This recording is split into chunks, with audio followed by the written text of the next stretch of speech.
Il est déjà là, le mur, c'est sûr. Non, Mais au niveau, il va, je sais pas, au niveau de la hauteur et puis peut-être aussi de la largeur, qui va le prolonger et puis il a donné le nombre de miles, à combien est-ce qu'il allait... Qui l'avait construit? Oui, le pan qui existait, c'était qui l'avait construit? C'est ça, en fait. Le mur, on aurait pu demander à Joël qui nous a appelé, s'il est encore en ligne, pour nous faire un petit signe. Mais je ne peux plus souvenir, mais je sais qu'effectivement, ce mur, on le voit quand même, il y a un mur qui n'est pas d'une hauteur aussi... qui oui, est mais ce n'est pas Barack Obama qui l'a construit. construit. Non, pas du tout. Le mur, il est là déjà. Je ne sais pas si c'est de l'air de bouche, père ou fils, mais ce qui est certain, c'est que ce mur, comme le précisait vraiment l'auditeur, il est déjà là, le mur. Ça, c'est certain. Ouais, ce n'est pas Bill Clinton non plus.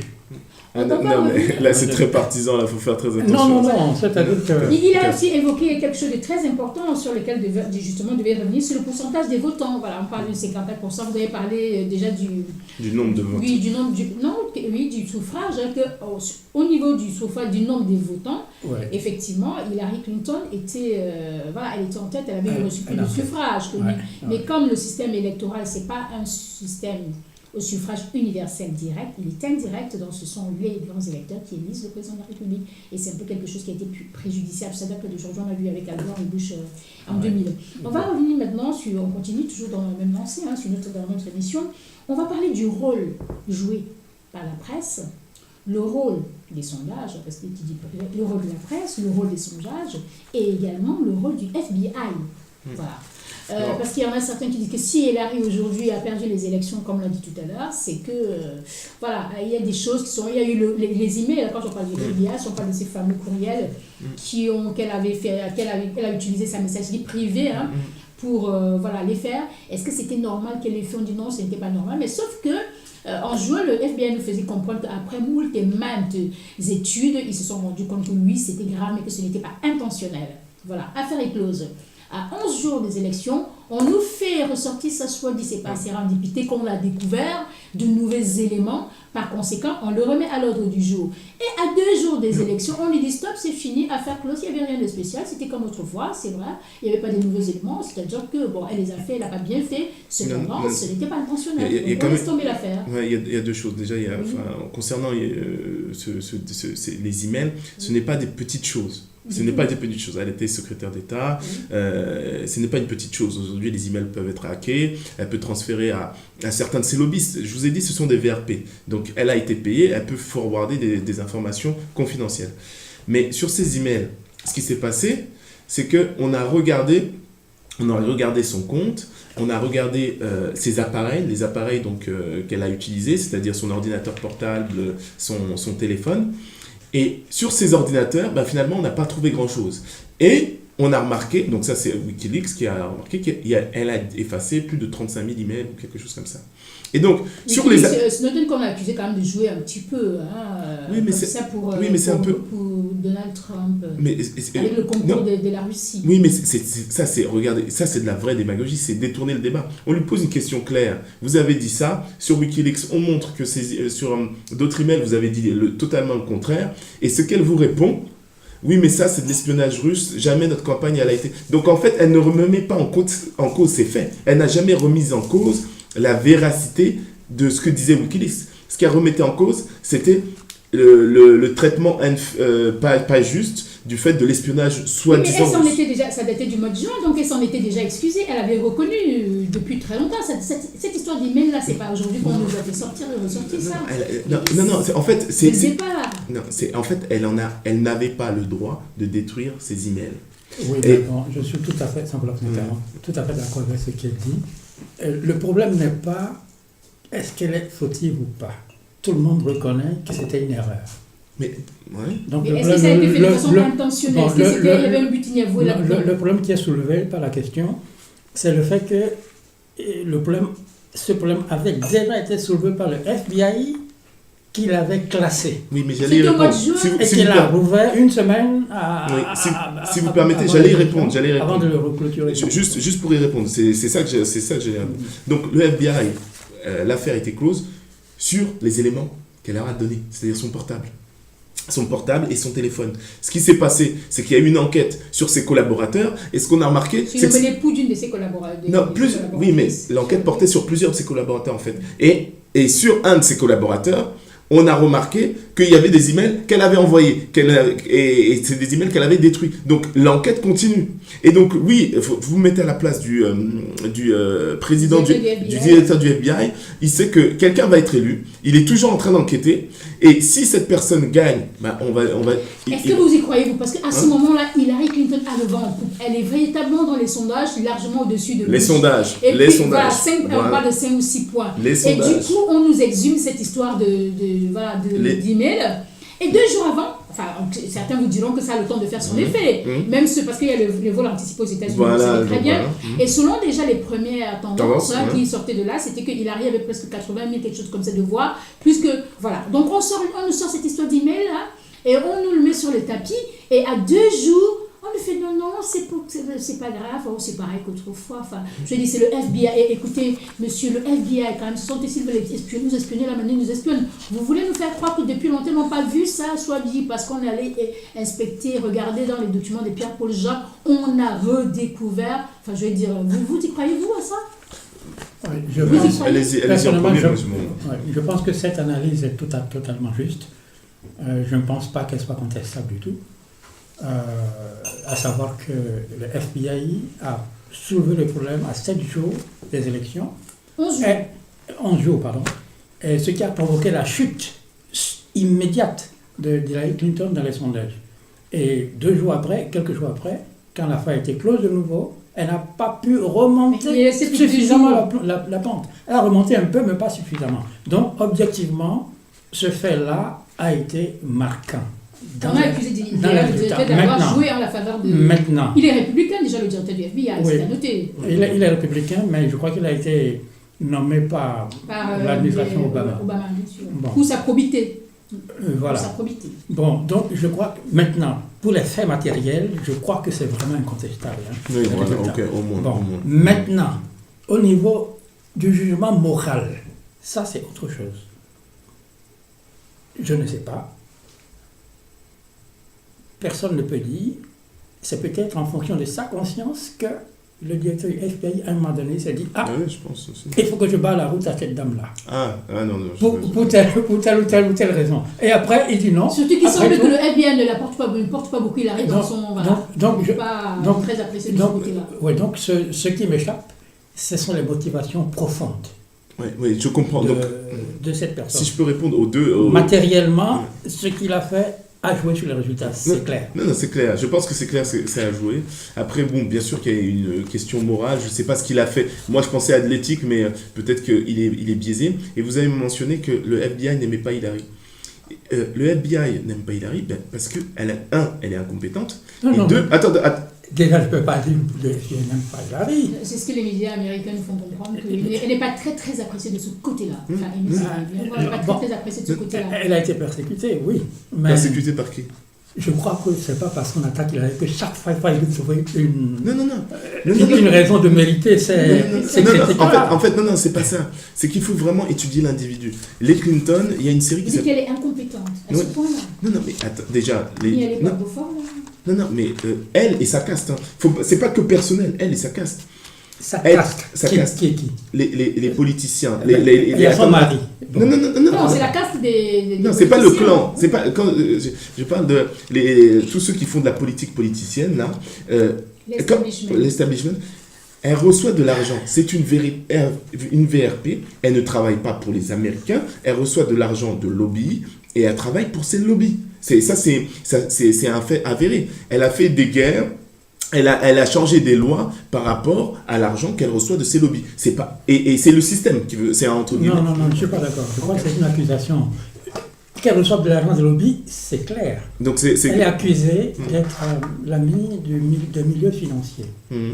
Mais est-ce que c'est vrai ou c'est faux? Elle reçoit de l'argent. C'est probablement vrai. Non, ce que je veux dire, oui, 1 million de dollars du Qatar, un truc comme ça. Bon, Donald Trump est milliardaire. Oui. En tout cas, c'est ce qui est véhiculé dans les médias. Oui. Toute campagne présidentielle a besoin de fonds. Oui. Mais il a pas... Et tous demandent de l'argent à des lobbies, à des supporters. Tous, sans aucune exception. La seule différence avec Bernie Sanders, c'est qu'il a fait appel à de petits donateurs. Voilà. Et c'est une grosse différence, c'est pas une petite différence, c'est vraiment une très grosse différence. Puisque tous les autres demandent de l'argent d'où qu'ils viennent. Si Bernie Sanders avait eu un grand Richard qui lui donne l'argent, il ne veut pas cracher là-dessus. C'est qu'il n'avait pas les mêmes relations. Absolument. Donc je crois qu'il faut quand même relativiser toutes les critiques, la tentation de rendre Hillary Clinton coupable parce qu'elle a perdu. Les perdants sont toujours comme ça. Ah non, Et les gens ont tendance à être injustes envers eux. Ah non, Comme avec Ségolène Royal en 2007. Ah non, c'est pas parce qu'elle a perdu, elle aurait gagné. Moi, vous voyez, c'est ça qui est intéressant.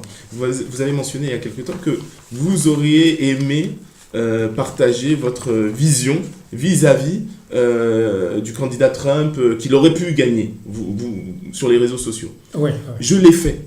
J'ai pas fait campagne contre Hillary, j'ai fait campagne contre une caste de politiciens. Donc j'ai soutenu Bernie Sanders, c'est visible, c'est textuel. Donc je ne l'accuse pas parce qu'elle a perdu, parce qu'elle aurait pu gagner. Non, je l'accuse parce que voilà, elle est incompétente. On a parlé de racisme, des propos de M. Donald Trump, mais on n'est pas capable d'analyser ce qu'a vraiment fait Madame Clinton. Non, mais c'est ça le problème. On est émotif concernant des mots. Je n'ai pas dit que Trump a été raciste. J'ai dit que je n'ai pas de preuves suffisantes, d'autant plus qu'il fait la cour à l'électorat noir. C'est ce que j'ai dit. Oui, non. Il a fait la campagne. C'est une campagne. Même concernant le Mexicain, vous savez qu'il est allé au Mexique. Oui, bien sûr, il est allé au Mexique, il a vu le président. Il a tenu là-bas un discours très politicien, très diplomatique, avant de revenir sur la question du mieux une fois rentré chez lui. Non, mais qu'est-ce qu'il a dit à l'électorat noir? Il leur a dit, vous n'avez pas d'école, vous êtes tout pauvre, vous avez le nombre de chômage surélevé. Et vous votez tout le temps démocrate. Vous continuez, mais changez un peu pour voir qu'est-ce que ça vous coûte de changer un peu. Enfin, c'était pas une courte si assidue que ça non plus. C'était parler un peu clairement aux gens, dire voilà, vous n'êtes pas bien. Il a eu d'ailleurs tout de suite quelques Noirs qui ont répondu, qui ont soutenu sa campagne. Il y a des Noirs qui ont voté pour lui. Comme il y a toujours des Noirs dans le camp républicain aussi. Ce sont les Américains après tout. Enfin, je veux dire, c'est pas les États-Unis, c'est pas blanc-noir, c'est une population cosmopolite. Excusez-moi, Christian, c'est parce que j'avais l'impression que vous. Que c'était biaisé. Non, c'est-à-dire que vous chargez Hillary d'une manière qui me paraît. Mais en tout cas, Hortense. Totalement objectif. Non, mais c'est intéressant. Hortense, c'est assez intéressant parce que Hortense peut attester. Moi, j'ai été clair sur les réseaux sociaux. C'est-à-dire que Hillary contre Bernie, j'ai été clair. C'est des faits. Ça peut se défendre. Oui, c'est un peu trop long pour en discuter là, mais il faut vraiment évaluer un homme politique pour ce qu'il a fait, pas pour ce qu'il dit à un instant T, surtout en campagne, mais la valeur intrinsèque d'un individu. Comment, entre ce qu'il a dit et ce qu'il a fait, en dehors d'une campagne politique. Très bien, alors nous amorçons la partie des sondages. Parce que tout le monde en veut au sondage aujourd'hui. On dit, c'est fichu sondage. Ils nous ont tous fourvoyés, ces sondages. Qu'est-ce que c'est que ces histoires? Ils nous ont dit que voilà, Hillary, ça c'était à 98,99%. Elle était vainqueur, qu'à un moment c'était le coude à coude, mais quoi qu'il en soit, c'était qu'elle était toujours au-dessus du lot. Est-ce que ces sondages, quelque peu, ne l'ont pas bernée elle-même? Tant et si bien qu'elle a peut-être un moment moins donné, parce qu'on nous parle des endroits, où aux États-Unis, elle n'y est même pas allée faire campagne parce que voilà, à la limite, ça lui était acquis. Est-ce qu'elle n'a pas dormi sur ses lauriers? Il faut pas. Non, là, on a affaire à deux pôles. Il ne faut pas qu'on rentre dans ce débat. Je pense que ça n'a rien à voir avec le côté femme. Elle est peut-être malade. Elle a un souci de santé. Non, moi, je n'ai rien à lui faire pardonner parce que je la trouve coupable justement de rien du tout de ce point de vue. Oui, je comprends. Non, mais en tout cas, non, ça n'a rien à voir avec son côté femme. Je pense qu'au niveau des sondages, je pense qu'il y a une stratégie à faire. C'est des choix à faire.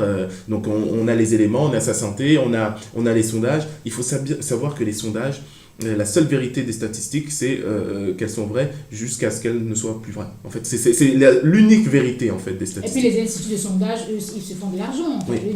Et c'est ça qui est intéressant. Tout un système, c'est-à-dire qu'on va parler des médias, mais les statistiques, c'est la même chose. Il faut les payer, ces sondages. Et donc, quand on les paye, on peut les orienter. C'est-à-dire, on peut les orienter de la manière suivante. À quelle audience on pose la question? Quel type de question on va poser? Et donc ça oriente les résultats. Et donc il faut faire très attention.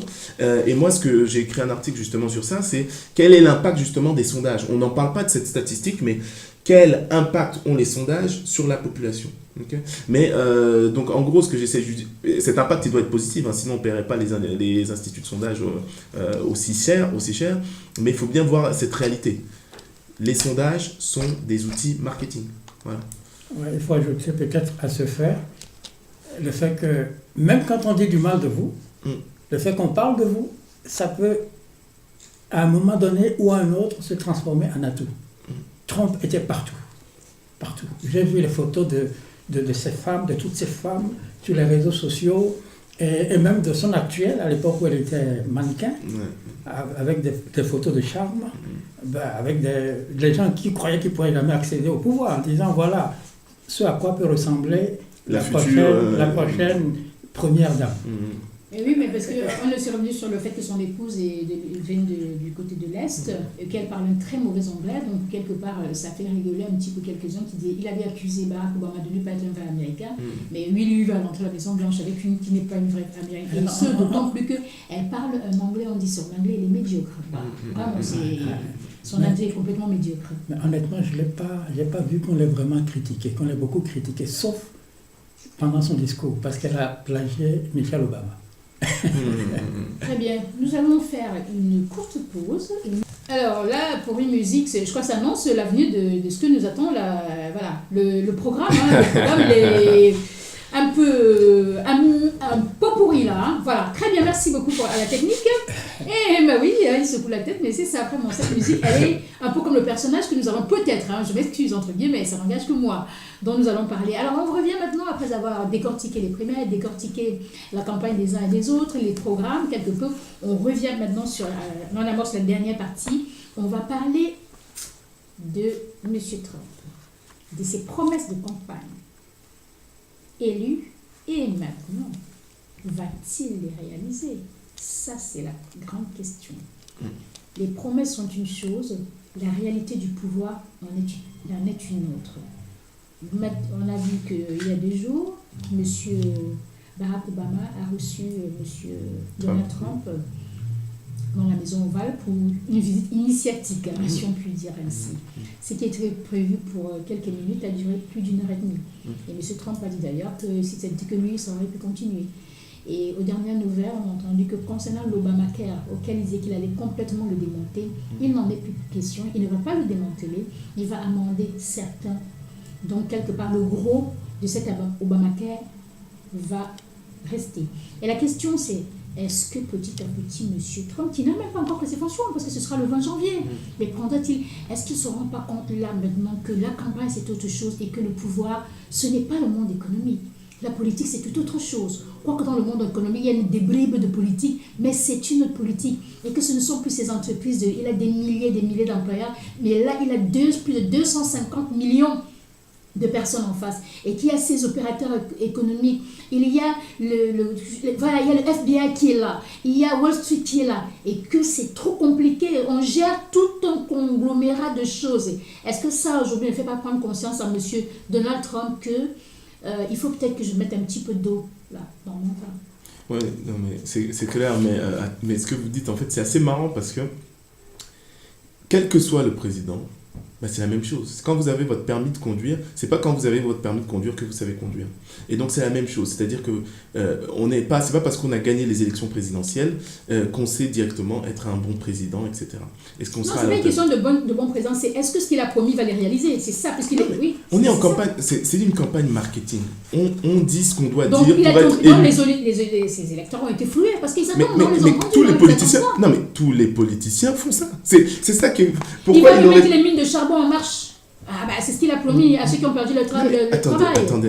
On est en France, on a un président socialiste qui fait une politique de droite. Et vous me parlez de quelqu'un qui va peut-être changer son programme. Mais bien sûr, mais c'est une logique. Populiste. C'est une logique même. Si Marine Le Pen arrive au pouvoir, ou si M. Le Pen a été arrivé au pouvoir, il y a un tas de choses qu'il n'aurait pas pu faire. Mais il ne faut pas confondre l'outil pour arriver au pouvoir et la gouvernance. Et là où on a tort... Mais là, c'est dangereux ce que vous dites. Non, mais c'est une logique... C'est logique, mais la logique, c'est vous qui la comprenez comme ça, mais la majorité de ceux qui ont voté, ce sont des ouvriers. On nous a parlé de son électorat. L'auditeur qui nous a appelé tout à l'heure disait qu'il y avait 50% de la population qui était allée, le gros était 54%. Ça veut dire qu'il y en a qui étaient même... Ça veut dire que les personnes sont très peu intéressées, quand même, il y aurait pu avoir 60 ou 75% de votants. Non. Et quand on a essayé de disséquer un peu les différentes plans de la partie de la société qui est allée, on s'est rendu compte qu'il y avait l'électorat blanc, si on peut le dire, la majorité des 40 ou 50% qui étaient des ouvriers. Oui, mais l'ouvrier, quand il est allé, c'est parce qu'il lui a promis qu'il allait lui remettre tout son travail. Oui. Comme les industries ont été la plupart du temps enfermées à cause de la crise, il a dit, les mines de charbon, je vais les remettre. Attendez, quand vous me dites que, à la limite, je comprends, ça veut dire tout simplement que les promesses n'engagent que ceux qui les croient. Mais ça, c'est... Je peux intervenir. Oui. Je pense qu'il y a certaines promesses qui ne peuvent pas tenir pour le bien de tout le monde. Par exemple, le fait d'interdire les promesses les plus outrancières, interdire l'accès des États-Unis aux musulmans, peut-être même le mur entre le Mexique et les États-Unis, c'est encore problématique. Mais il y a de faibles chances. Mais est-ce qu'il y a vous qui êtes dans le monde financier, est-ce que vous pensez que c'est réalisable? Oui. Ces promesses-là, qui les abandonnent, tout le monde va applaudir. Qu'il déporte, parce qu'on il va déporter 11 millions de Mexicains chez eux. Est-ce que c'est réalisable? Oui, mais je viens de dire. Je pense que pas du mur. Il y a le mur, c'est autre chose. Maintenant, c'est déporter ceux qui sont aux États-Unis. Qui travaillent, parce qu'il faut préciser que c'est 11 millions. C'est 11 millions ou 1 million? Non, 11 millions, s'il vous plaît. Okay. Je vous dis, monsieur, professeur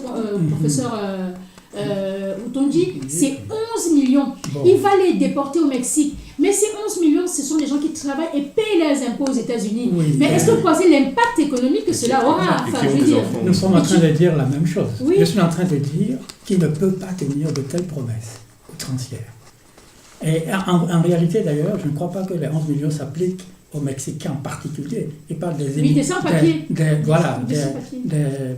La majorité, c'est des latinos. Des résidents clandestins, quoi. C'est ça. Sans papier, quoi. Ça. En situation irrégulière. Voilà, c'est le terme approprié. Oui. Des résidents en situation irrégulière. Bon, donc, mais il ne peut pas. S'il le faisait, il provoquerait une sorte de tremblement de terre, 11 millions de personnes. Non, c'est pas un tremblement de terre. Faut juste il provoquerait peut-être une guerre. Je pense qu'il ne peut pas le faire. Donc, le problème est clos de ce côté-là. Mais pourquoi il ne peut pas le faire? Quel impact que cela aura?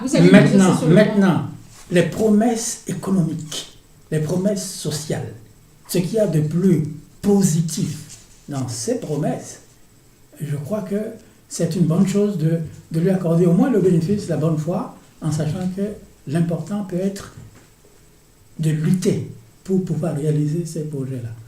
Non, je pense que c'est une sorte d'achiever. Achiever, ça veut dire que c'est un homme d'action et je pense qu'il va essayer de tenir au moins quelques-unes de ses promesses, c'est clair. Mais après, c'est vrai qu'il y a souvent des promesses, comme on l'a dit, des promesses populistes. Et je ne peux pas lui en vouloir d'avoir fait des promesses populistes. C'est l'outil, c'est l'appareil pour se faire élire. Donc, il les a utilisées. Ensuite, en ce qui concerne ces promesses les plus outrancières, je ne sais pas si c'est outrancière, mais l'impact, ce ne sera pas forcément un tremblement de terre, mais ce sera, oui, peut-être une guerre civile, peut-être des scissions d'État, peut-être, oui, d'accord. Mais puisqu'on est au Forum africain, au niveau de la politique extérieure, qu'il fasse déporter des sans-papiers, est-ce que ça va pas impacter le monde, mais je pense qu'il a une vision assez pragmatique au niveau des relations, il a une vision au niveau des relations internationales qu'il veut mener, et au niveau économique, je pense qu'il va essayer d'au moins assurer une legacy au niveau économique, parce que c'est un peu entre guillemets son domaine, et je pense que oui, il pense à un second mandat, donc il veut au moins avoir quelques résultats. Moi, je reviens sur les immigrés qui sont aux États-Unis. On parle de 11 millions, la majorité travaille, la majorité paye les impôts. 11 millions. Déjà, économiquement parlant, c'est un grand manque. Que ces 11 millions partent, je ne sais pas combien ils payent d'impôts, mais ça génère quand même des revenus pour l'État. Deuxièmement, la majorité peut-être travaille clandestinement, c'est-à-dire peut-être que dans le monde de la construction du bâtiment. Est-ce que vous imaginez l'impact que ça aura sur ces différentes entreprises qui les emploient? Enfin, je veux dire, est-ce qu'il a réalisé cela? C'est autant de choses sur lesquelles je me dis, mais ça n'est presque pas réalisable. Et il faut noter que Barack Obama, on le dit, a expulsé plus de personnes que Bush. Parce que voilà, c'est ça aussi. Je le comprends qu'il faut remettre les choses dans leur contexte. Ouais. C'est pas parce qu'il a dit qu'il allait régulariser, qu'il a mis sur place une protection sociale que les gens pensent qu'il a été laxiste de ce côté-là. Que non, il a expulsé plus de personnes illégales que ne l'a fait son prédécesseur. Donc, justement, pour dire que les promesses qui ont été faites, est-ce qu'il n'en a pas trop fait? Est-ce qu'il n'en a pas trop fait que son électorat, à un moment, va être vraiment dans une espèce de... C'est pas une décrépitude même morale, mentale. Ce n'est pas possible. Il a pris énormément de risques.